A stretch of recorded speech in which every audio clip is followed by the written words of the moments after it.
नमस्कार दर्शकों, स्वागत है आज की फिर से नई वीडियो में। आज शिव जी की वो वीडियो क्लिप्स दिखलाने वाले हैं जहां पर वे स्वयं कह रहे हैं कि हमसे भी ऊपर कोई भगवान है।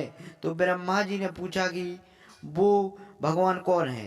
तो पहले दिखलाते हैं आपको शिव जी की वो वीडियो क्लिप्स, उसके बाद संत रामपाल जी महाराज की भी वीडियो क्लिप्स दिखलाएंगे कि आखिरकार वो भगवान कौन है। तो शुरू करते हैं आज की वीडियो को। स्वयं को श्रेष्ठ सिद्ध करना चाहते हो।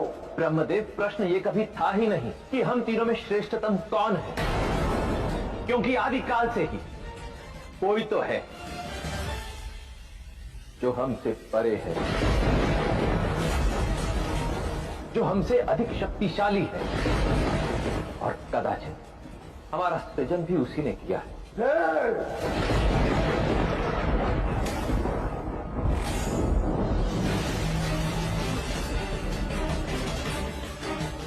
यदि कोई है मुझसे श्रेष्ठ तो प्रस्तुत करो मेरे सम्मुख, परिचय दो सबको। कहां है वो ऊर्जा? नहीं जानता, बस आभास है कि वो ऊर्जा है। इसीलिए प्रयासरत हूं ब्रह्मदेव कि आपको भी उस सत्य का भान करा सकूं, ताकि आपका अहंकार दूर हो। अभी आपने सुनी है भगवान शिव जी की वो वीडियो क्लिप्स कि उन्होंने बताया है कि वो भगवान हमसे भी बड़ा है लेकिन पता नहीं कौन है। तो आइए दिखलाते हैं संत रामपाल जी महाराज की वो वीडियो क्लिप्स और उनसे जानते हैं कि आखिरकार ब्रह्मा विष्णु महेश से बड़ा भगवान कौन है। तो वीडियो को शुरू करते हैं। अब परमात्मा जो कहा करते आज ये सदग्रंथ भी वही बता रहे हैं। देखिएगा श्रीमद् देवी भागवत यानी शक्ति पुराण, दुर्गा पुराण, गीता प्रेस गोरखपुर से प्रकाशित है। इसके कौन है संपादक? संपादक है हनुमान प्रसाद पोदार, चिमनलाल गोस्वामी। प्रकाशक एवं मुद्रक हैं गीता प्रेस गोरखपुर, गोविंद भवन कार्यालय कोलकाता का संस्थान है। ये इनके फैक्स और फोन नंबर है। ये देखिएगा इस पवित्र पुराण के पहले स्कंद में श्रीमद् देवी भागवत पृष्ठ नंबर 28 पर नारद जी और व्यास जी की गोष्ठी हो रही है। Vyas ji is the writer of 18 Purana and ये चारों वेदों का, गीता जी का और इन 18 पुराणों का, श्री सुधा सागर का ये व्यास जी राइटर है, लेखक है। और ये नारद जी से वार्ता कर रहा है। नारद जी ने कहा, महाभाग व्यास जी, तुम इस विषय में जो पूछ रहे हो ठीक यही प्रश्न मेरे पिताजी ने भगवान श्री हरि से किया था। नारद जी के पिताजी हैं ब्रह्मा जी। देवादि देव भगवान जगत के स्वामी हैं। लक्ष्मी जी उनकी सेवा में उपस्थित रहती हैं। दिव्य कौस्तुभमणि उनकी शोभा बढ़ाती है। वे शंख चक्र गदा लिए रहते हैं, पीताम्बर धारण करते हैं, 4 भुजाएं हैं। यानी पूरी डेफिनेशन बता दी। विष्णु जी हैं। वे चराचर जगत के आश्रयदाता हैं, जगत गुरु एवं देवताओं के भी देवता हैं। ऐसे जगत प्रभु भगवान श्री हरि महान तप कर रहे थे। विष्णु जी तपस्या कर रहे थे, उनकी समाधि लगी थी। यह देखकर मेरे पिता ब्रह्मा जी को बड़ा आश्चर्य हुआ।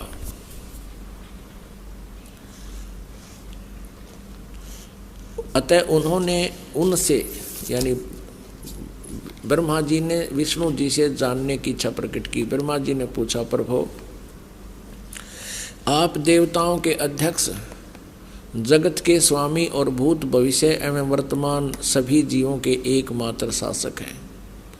भगवान फिर आप क्यों तपस्या कर रहे हैं और आप किस देवता की आराधना में ध्यान मग्न हैं? मुझे असीम आश्चर्य तो ये हो रहा कि आप देवेश्वर यानी सब देवों के मालिक, सब भगवानों के भगवान, ब्रह्मा जी विष्णु को कह रहा भगवानों के भगवान है, एवं सारे संसार के शासक होते हुए भी समाधि लगाए बैठे हैं। अब विष्णु जी ने क्या उत्तर दिया? ब्रह्मा जी के विनीत वचन सुनकर भगवान श्री हरि बोले, ये वचन बोले, श्री हरि उनसे कहने लगे, ब्राह्मण सावधान होकर सुनो, मैं अपने मन का विचार व्यक्त करता हूँ। देवता, दानव, मानव सब यही जानते हैं कि तुम सृष्टि करते हो, मैं पालन करता हूँ और शंकर संहार किया करते हैं। किंतु फिर भी वेद के पारगामी पुरुष अपनी युक्ति से यह सिद्ध करते हैं कि रचने, पालने और संहार करने की यह योग्यता जो हमें मिली है, इसकी अधिष्ठात्री शक्ति देवी है। वे कहते हैं कि संसार की सृष्टि करने के लिए तुम में राजसी शक्ति का संचार हुआ है। इसलिए भी सिद्ध हो रहा कि रजगुण ब्रह्मा, सतगुण विष्णु, तमगुण शिव जी हैं। मुझे सात्विक शक्ति मिली है और रुद्र में तामसी शक्ति का आविर्भाव हुआ है। सुवर्त प्रत्यक्ष और परोक्ष दोनों उदाहरण मैं तुम्हारे सामने रखता हूँ, सुनो। यह निश्चित बात है कि उस शक्ति के अधीन होकर ही मैं यानी विष्णु शेष नाग की सैया पर सोता हूँ। सृष्टि करने का अवसर आते ही जाग जाता हूँ। मैं सदा तप करने में लगा रहता हूँ और उस शक्ति के शासन से मैं कभी मुक्त नहीं रह सकता। कभी अवसर मिला तो लक्ष्मी के साथ सुखपूर्वक समय बिताने का सौभाग्य प्राप्त होता है। मैं कभी तो दानों के साथ युद्ध करता हूँ। अखिल जगत को यानी सारे जगत को भय पहुँचाने वाले दैत्यों के विकराल शरीरों को शांत करना मेरा परम कर्तव्य हो जाता है। ये भी सिद्ध हो रहा है, परमात्मा कहते कबीर जी, तन दर सुखिया कोई ना देखा, जो देखा सो दुखिया हो। और ब्रह्मा विष्णु महेश्वर दुखिया जिन ये राह चलाई हो। ये कहता मैं सदा तप करने में लगा रहता हूँ और शक्ति के शासन से कभी मुक्त नहीं रह सकता। कभी अवसर मिला तो लक्ष्मी के साथ थोड़ा सा सुखपूर्वक समय व्यतीत करता हूँ और फिर राक्षसों के साथ लट्ठम लट्ठा रहता हूँ, दानों के साथ युद्ध करता रहता हूँ। इनको सुख नाम की चीज़ नहीं, आप स्वीकार कर रहे हैं भगवान। और अब देखो विष्णु जी कह रहे हैं मुझे सब प्रकार से शक्ति के अधीन होकर रहना पड़ता है, मैं पराधीन हूँ। और उन्हीं भगवती यानी दुर्गा शक्ति को का मैं निरंतर ध्यान किया करता हूँ, उसी की पूजा करता हूँ। ब्रह्मा जी मेरी जानकारी में, मेरे स्पिरिचुअल नॉलेज में इस भगवती शक्ति से बढ़कर दूसरे कोई देवता नहीं। अब आ लिया अंत विष्णु जी के आध्यात्मिक ज्ञान का। नो कह दुर्गा तो ऊपर कोई भगवान को ना, जितनी मन जानकारी है। अपने आत्माओं, यदि ये दास ये शब्द कह के छोड़ देता कि ब्रह्मा विष्णु महेश दुर्गा आदि और इन ऋषियों में ऋषियों को आध्यात्मिक ज्ञान नहीं था, तो पहली बार जो प्राणी सुने वो उठ कर चला जाने को तो नरी बकवाद करे है। और अब ये प्रमाण देख करके वो पुण्यात्मा जो एकाध आए होंगे, नए भक्त भी बहुत आते हैं। इसलिए दास का उद्देश्य होता है कि पहली कक्षा से लेकर और पीएचडी तक का ज्ञान इसी सामूहिक शिक्षा स्थल यानी सत्संग के माध्यम से देऊं, ताकि ये ज्ञान यज्ञ का लाभ सभी प्राणियों को होवे। तो यहाँ ये स्पष्ट हो गया कि विष्णु जी को ज्ञान नहीं, ब्रह्मा ना पर ज्ञान नहीं, विष्णु तो पूछे, नारद ने ज्ञान नहीं और व्यास जी को ज्ञान नहीं। और आगे देखिए दुर्गा क्या कहती है। विष्णु जी तो कहते मैं दुर्गा से ऊपर कोई भगवान ने ना मानता, ना मन पता। और अब दुर्गा क्या कहती है, दुर्गा जी क्या कहती है देखिएगा 7वें स्कंद में 562 पृष्ठ पर 7वां स्कंद, वही श्रीमद् देवी भागवत, ये वही पुराण है। अब यहाँ देखिएगा 7वां स्कंद और 562 पृष्ठ। देवी जो है दुर्गा हिमालय राजा को ज्ञान दे रही है। देवी द्वारा हिमालय को ज्ञानोपदेश, ब्रह्म स्वरूप का वर्णन यानी ब्रह्म के बारे में जानकारी दे रही है। श्री देवी कहने लगी पर्वतराज, ये पहले तो अपने बारे में बताती है, फिर अब अपनी को भी रिजेक्ट करती है। कहती है उस ब्रह्म का क्या स्वरूप है यह बतलाया जाता है, जो प्रकाश रूप सबके अत्यंत समीप में सतीत, हृदय रूप गुहा में सतीत होने के कारण गुहाचर नाम से प्रसिद्ध और महान पद अर्थात परम प्राप्य है। वह समस्त प्रजा के ज्ञान से परे है, अर्थात किसी की बुद्धि में आने वाला नहीं है, यह तुम जानो। जो परम प्रकाश रूप है, जो सूक्ष्म से भी अत्यंत सूक्ष्म है, जिसमें संपूर्ण लोक और उन लोकों में निवास करने वाले प्राणी स्थित हैं, वही यह अक्षर ब्रह्म। अब दुर्गा उवा बाई बोल रही है, कदे तो इस ब्रह्म को अक्षर ब्रह्म कहती है, कहीं इसको ब्रह्म कहती है। अब देखना, वही सबके प्राण है, वही सबकी वाणी है और वही सबके मन है। वह यह परम सत्य अमृत अविनाशी तत्व है सौम्य। उस वेदने योग्य लक्ष्य का तुम वेदन करो, मन लगाकर उसमें तन में हो जाओ। अब हम थोड़ा सा यहीं से ले लेते हैं। उस एकमात्र परमात्मा को ही जाने, दूसरी सब बातों को छोड़ दे। यही अमृत रूप परमात्मा के पास पहुंचाने वाला पुल है। संसार समुद्र से पार होकर अमृत स्वरूप परमात्मा को प्राप्त करने का ये सुलभ साधन है। इस आत्मा का ओम के जप के साथ ध्यान करो। इस अज्ञान में अंधकार से सर्वथा परे और संसार समुद्र से उस पार जो ब्रह्म है उसको पा जाओगे, तुम्हारा कल्याण हो। इसने स्पष्ट कर दिया, अपनी पूजा को भी कह दिया मत करो, मेरी पूजा भी। एकमात्र परमात्मा को ही जाने, दूसरी सब बातों को छोड़ दे। उसका ओम नाम है और ब्रह्म, ओम नाम के जाप से ब्रह्म प्राप्ति उद्देश्य रखो। ब्रह्म की जाप करो, ब्रह्म का जाप करो। और वो कहाँ रहता है?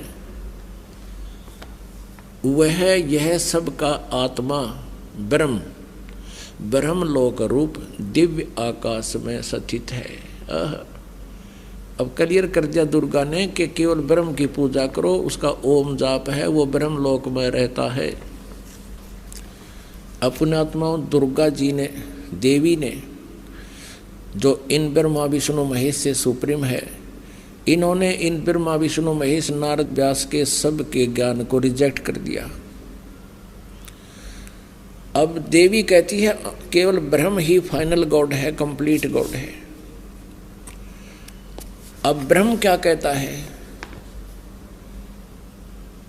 ब्रह्म श्रीमद् भगवत गीता अध्याय नंबर 8 के श्लोक नंबर 13 में जो श्री कृष्ण जी में प्रवेश करके ये काल ब्रह्म बोल रहा है, ये कहता है कि ओम इति एक अक्षरम ब्रह्म व्यवहारन माम अनुस्मरण।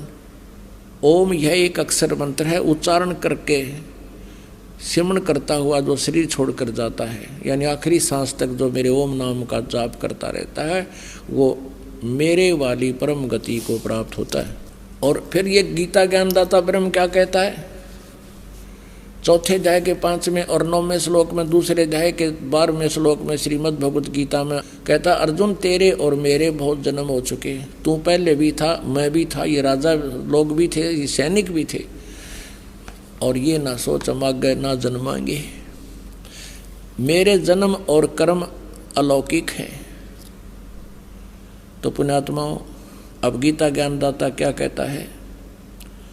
18वें अध्याय के 62वें श्लोक में कहा कि अर्जुन तू सर्वभाव से उस परमेश्वर की शरण में जा, उसकी कृपा से तू परम शांति को और सनातन परम धाम को प्राप्त होगा। सनातन परम धाम कौन सा है? सतलोक।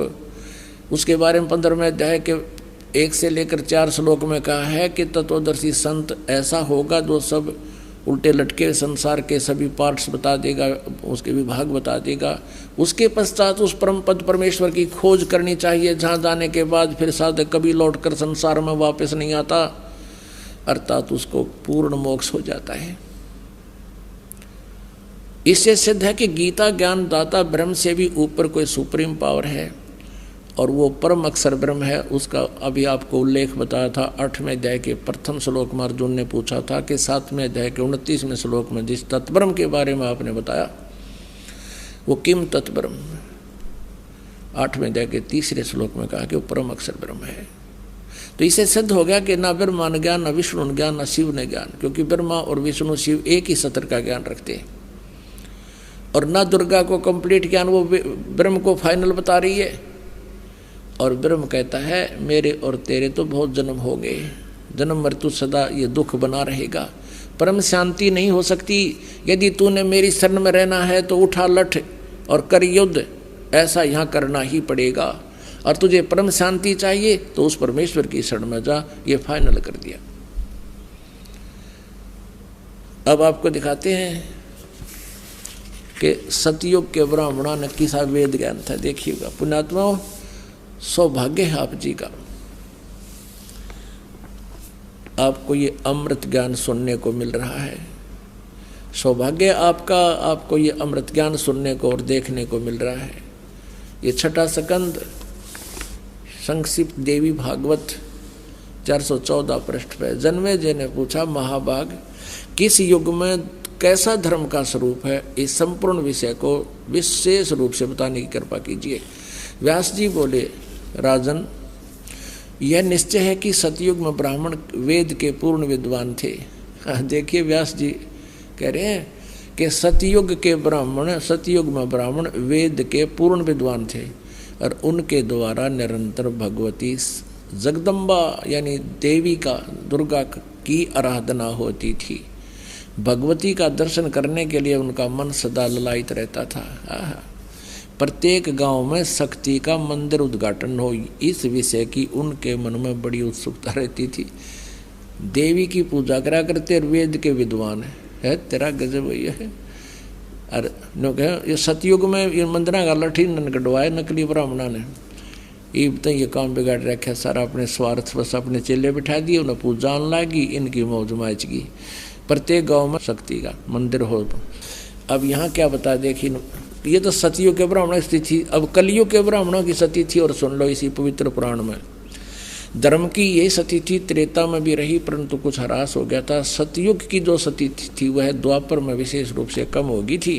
राजन उन प्राचीन युगों में यानी सतयुग, त्रेता, द्वापर में जो राक्षस समझे जाते थे वे कली में ब्राह्मण माने जाते हैं कलयुग में, क्योंकि अब के ब्राह्मण प्राय पाखंड करने में तत्पर रहते हैं। दूसरों को ठगना, झूठ बोलना और वैदिक धर्म कर्म से अलग रहना कलयुगी ब्राह्मणों का स्वाभाविक गुण बन गया है। पुण्यात्माओं, परमेश्वर ने 600 वर्ष पहले कहा था, वेद पढ़े पर वेद न जाने, ये बाँचे पुराण 18। और पत्थर को ये पत्ते खुआवे, भूल गए सिरजनहारा। वेद पढ़ने भेद नहीं जाने, अरे ये बाँचे पुराण 18। और कह का पता नहीं, लेकिन पुराणों में क्या लिखा हुआ है। ब्रह्मा जी अजरो अमर हैं, सर्वेश्वर हैं, महेश्वर हैं, इनकी कोई माता पिता नहीं, यही समृद्ध शक्ति है। और ये जन्मते मरते नहीं। और पुराणों में लिखा है ये जन्मते और मरते हैं, इनका तो जन्म और मृत्यु होती है। यही अपनी देवी पुराण आपको स्पष्ट करेगी। पुणात्माओं, जब तक हम अपने उन पवित्र सदग्रंथों से स्वयं परिचित नहीं होंगे तो हमारे अंदर जो जमा हुआ ये युगों युगों का लोक वेद या दंत कथा अटे नहीं। और इसके हटे बिना भगवान की रुचि बढ़े नहीं तो हमारी इन्हीं में आस्था पड़ी रहेगी। तो दास का उद्देश्य यही है कि आपको रूबरू करा दूं ताकि आप प्रत्यक्ष प्रमाण देखकर भगवान को पहचान सकें और ज्ञान समझ सकें।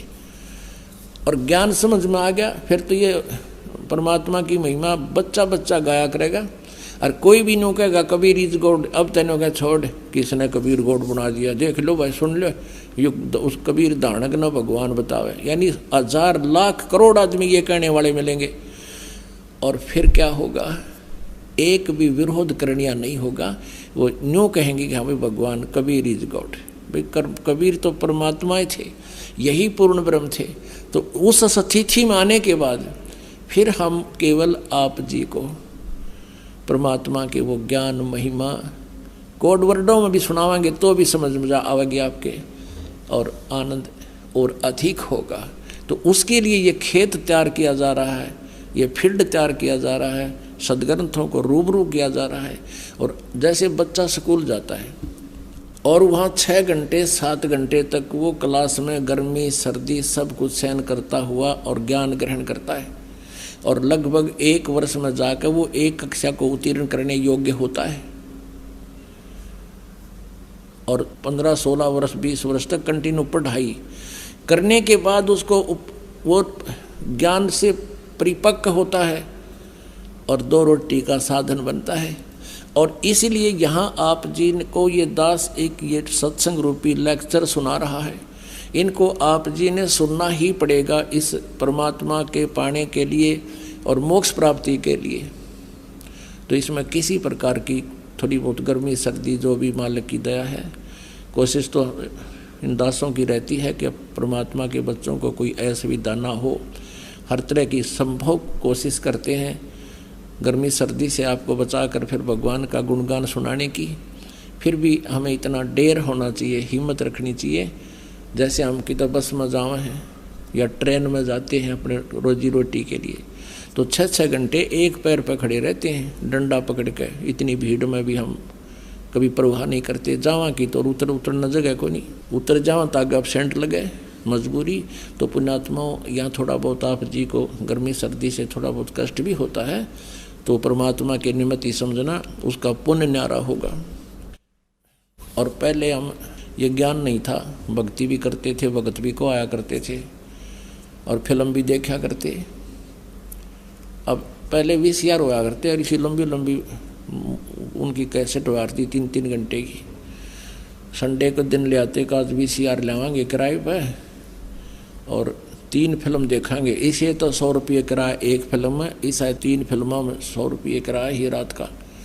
तो 3 यानी 9 घंटे की फिल्म सांझ ने 7 बजे शुरू कर देते और तड़के 7 बजे ताई चाय बनवाए जाते, पिए जाते, न्यू आँख पाड़े देखे जाते, लेना न देना कुछ भी कोई ना। और यहाँ परमात्मा के लिए जितना भी समय आपको मिलता है, सौभाग्य आपका, ये सत्कर्म मान लेना।